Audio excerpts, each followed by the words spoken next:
नमस्कार, मेरा नाम डॉक्टर बी एस पांडे है। मैं यहाँ प्रकाश हॉस्पिटल में एज ए कंसल्टेंट मेडिसिन काम कर रहा हूँ। मैं एमडी मेडिसिन हूँ, रिटायर्ड प्रोफेसर मेडिसिन। देश के ज़्यादातर हिस्सों में सर्दी का मौसम बढ़ रहा है।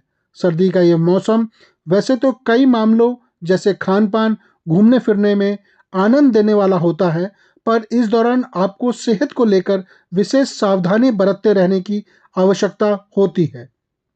गिरते तापमान के कारण कई प्रकार के बैक्टीरिया और वायरस बढ़ने लगते हैं, जिसके कारण रेस्पिरेटरी इन्फेक्शन सहित कई बीमारियों का खतरा बढ़ जाता है। ठंड के महीनों में सर्दी, फ्लू और खांसी संबंधी बीमारियां अधिक रिपोर्ट की जाती हैं। लोग अक्सर घर के अंदर रहते हैं, जिससे वायरस एक व्यक्ति से दूसरे व्यक्ति तक आसानी से पहुंच जाते हैं। इसके अलावा ठंडी, शुष्क हवा इम्यूनिटी पर भी असर डालती है, जो इन बीमारियों के खतरे को बढ़ाने वाली मानी जाती है। जिन लोगों को पहले से अस्थमा या ब्रोंकाइटिस जैसी स्वास्थ्य समस्याएं रही हैं, उनके लिए ये मौसम इस समस्या को ट्रिगर करने वाला भी हो सकता है। तो सेहत इंडिया में आज हम चर्चा करेंगे ठंड के इस मौसम में होने वाली स्वास्थ्य समस्याओं की। वर्तमान समय में जो कि अभी एक तरह से ठंड का समय चालू हो रहा है, तो इसको हम लोग एक तरह से हेल्दी सीजन कहते हैं, परंतु इस क्षेत्र में बहुत सारी दिक्कतें हैं कि अभी वायरल फीवर, डेंगू फीवर का काम डाउन हो रहा है, मलेरिया फीवर भी था, परंतु इसके साथ में जो पॉल्यूशन या वातावरण में जो पराली के कारण और धुआं के कारण और कंस्ट्रक्शन के कारण जो सस्पेंडेड कण हैं, उससे वायु बहुत प्रदूषित हो गई है। और उस वायु प्रदूषण के कारण सांस की बहुत सारी बीमारियां जन्म ले लिया है। तो ठंड में आमतौर पर सर्दी जुकाम तो होता ही है, तो वो वायरल फीवर होता है या वायरल इन्फेक्शन होता है। उस वायरल इन्फेक्शन के साथ में वातावरण के या वायु प्रदूषण के कारण ब्रांकाइटिस, अस्थमा के पेशेंट भी जुड़ जाते हैं। तो ब्रांकाइटिस, अस्थमा, वायरल फीवर इस समय की मुख्य तकलीफ है। और जिन लोगों को पहले से कोई शरीर में बीमारी है, जैसे डायबिटीज और हाइपरटेंशन, तो इस समय थोड़ा ब्लड प्रेशर भी बढ़ जाता है, क्योंकि वासो कंस्ट्रक्शन या नसों में थोड़े से कंस्ट्रक्शन हो जाता है और इसके कारण हाँ, स्वेटिंग भी नहीं होती है, तो वाटर लॉस भी नहीं होता। तो ब्लड प्रेशर के जो मरीज हैं, उनको भी इस समय थोड़ा सजग रहना चाहिए और अपनी दवा को नियमित करना चाहिए। मौसम की बीमारी है, उसमें सर्दी जुकाम बुखार आता है। जो वायु प्रदूषण के कारण है, उसमें खांसी आ जाती है, बुखार आ जाती है, सांस का फूलना आ जाता है। तो ये मुख्य तौर से ये है। और जो दूसरी जिनको और दूसरी बीमारी हैं, जो पुराने रोगी हैं, उनकी बीमारी उखड़ सकती है इस समय। ये मूल रूप से यही होता है। और बुखार में तो टेम्परेचर बढ़ जाता है, और ब्रांकाइटिस वगैरह में एक तो गले में खराश होना, गले में दर्द होना, खांसी आना।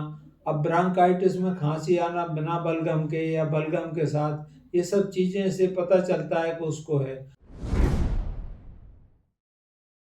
देखो, सर्दी खांसी यदि हो जाती है, और अमूमन इस मौसम में हर एक को या अधिकांश लोगों को होती है, तो उसको घर में जो बेसिक, जिसको घरेलू नुस्खा कहते हैं या फर्स्ट एड ट्रीटमेंट जिसको कहेंगे, तो सबसे पहले तो उसको गरारे करना बहुत ज़रूरी है। नमक के गरारे करने से गले की खराश ठीक हो जाती है। ज़्यादा से ज़्यादा थोड़ा सा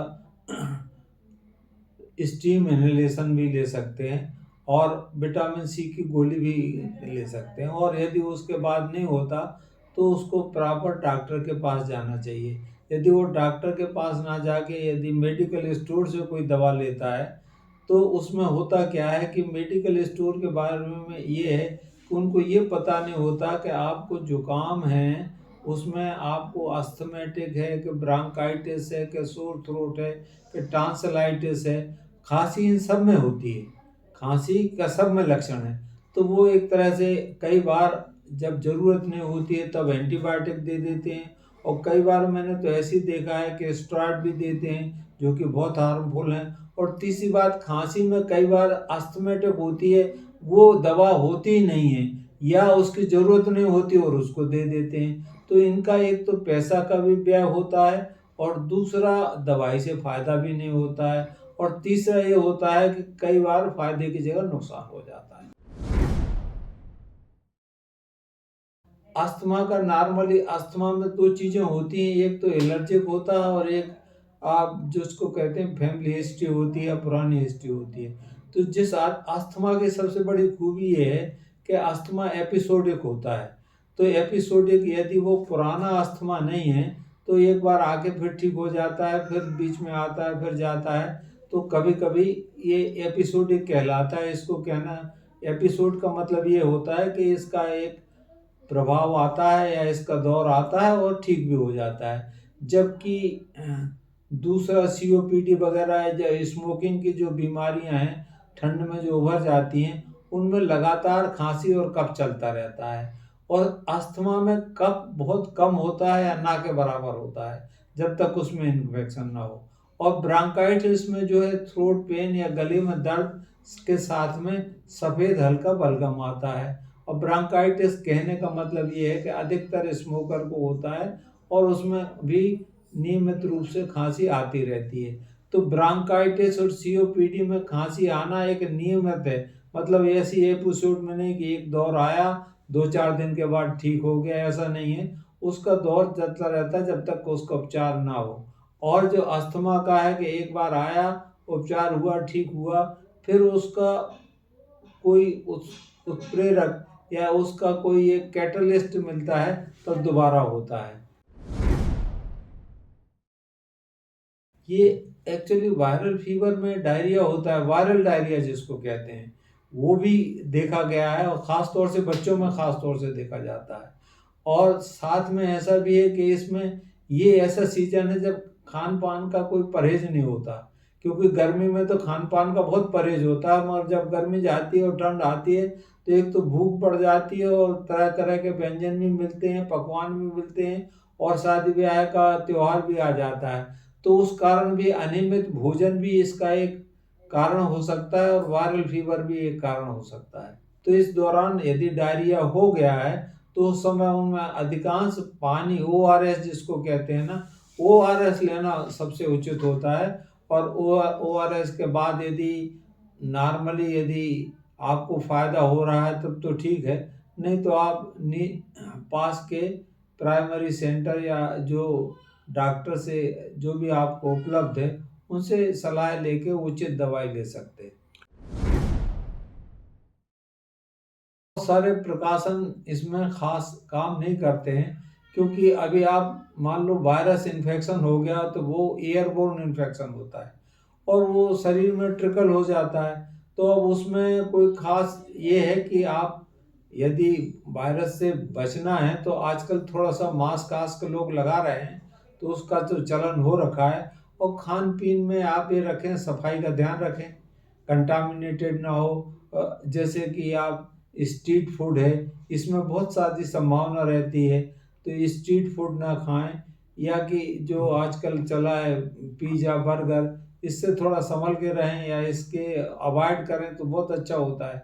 आजकल तो हम ये देखा है कि बच्चे को एक नियमित लोग, पेरेंट्स जिनके पास साधन है, वो बर्गर या पिज़्ज़ा ला के दे रहे हैं कि उनको खुश करने के लिए। इससे बच्चों को में ओबेसिटी भी बढ़ रही है और इस तरह की बीमारियों की भी संभावना बनी रहती है। वायरल फीवर के लिए तो टेस्ट होते हैं, कुछ वायरल फीवर के लिए स्पेशल, जैसे डेंगू सीरोलॉजी वगैरह है, तो डेंगू वायरस 1-2 इस तरह के होते हैं। इसी तरह से कुछ होता है और कुछ कई बार ऐसा होता है कि हम सीबीसी जो कंप्लीट ब्लड एग्जामिनेशन है उसको करते हैं, तो उसमें अधिकतर हमको एक डिमार्केशन ऐसा मिल जाता है कि यदि उसमें हम जिसको कहते हैं टीएलसी या ल्यूकोसाइट, वो काउंट बढ़ता है तो वो हम बैक्टीरियल की तरफ कर लेते हैं।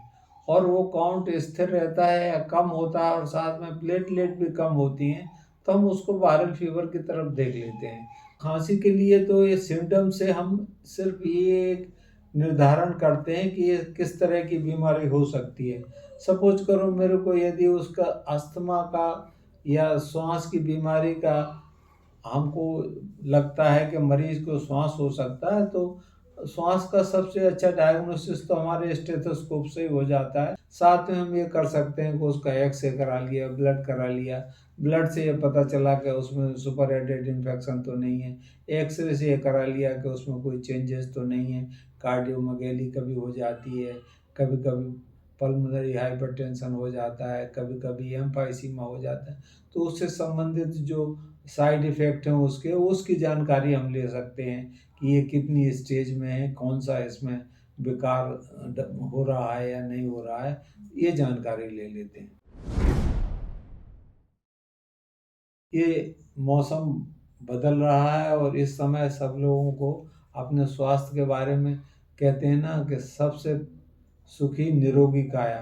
तो निरोगी रहने के लिए जो आपको हम लोग सलाह देते हैं, यदि उस सलाह को आप माने तो आपकी तंदुरुस्ती और अच्छी रहेगी। तो सबसे पहले पॉल्यूशन से बच के रहें और खान पीन का परहेज रखें और हल्का व्यायाम करें, और व्यायाम तब करें जब कि मौसम खुल जाए। यदि पॉल्यूशन है तो बाहर ना निकलें।